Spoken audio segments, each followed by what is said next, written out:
তো গাইস আজকে যাচ্ছি ভাইকে টিউশন নিয়ে এসে আজকে রাখি, মানে কালকে রাখি, আজকে 8 তারিখের ভিডিও। তো ভাই এখানে কলম কিনবে বলছে, তো আজকে রাখি, তো রাখি কিনতে যাব। এটা ভাই কিনলো, আমিও কিনলাম পেন। আর ও পেন পাগল, ও পেন দেখলে পাগল হয়ে যায়। তো ওই যে আমি তো এখন যাবো রাখি কিনতে। তো চলো। আর এই দিক দিয়ে এখন রাখি কিনতে যাব। ওই রাখি যার থেকে কিনেছে ওকেও চিনি, আঙ্কেলটা খুব ভালো।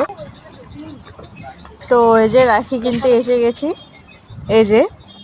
তো এই যে রাখিগুলো খুব সুন্দর সুন্দর ছিল, বহুত কম প্রাইসে, লো প্রাইসে খুব সুন্দর সুন্দর ছিল, 10 টাকার খুব সুন্দর সুন্দর ছিল এখানে। এই যে এগুলো, তো এগুলো 10 টাকা ছিল, 20-30 টাকা সব ছিল।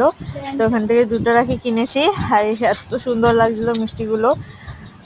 এখান থেকে মা রসগোল্লা কিনে, এরকম রসগোল্লা না, চমচম কিছু একটা বলে, এটা কিনেছে। তো দেখো কি ভাল লাগছে দেখতে মিষ্টিগুলো, লাগছে তো সব খেয়ে নি, কিন্তু এই হোয়াইট কালারের মিষ্টিটা কিনেছিল মা।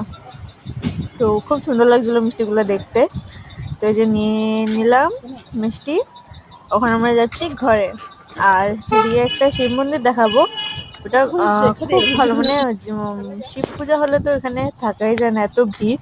আর এটা নামঘর, নেসামিজদের নামঘর, শিব মন্দির নামঘর পাশাপাশি।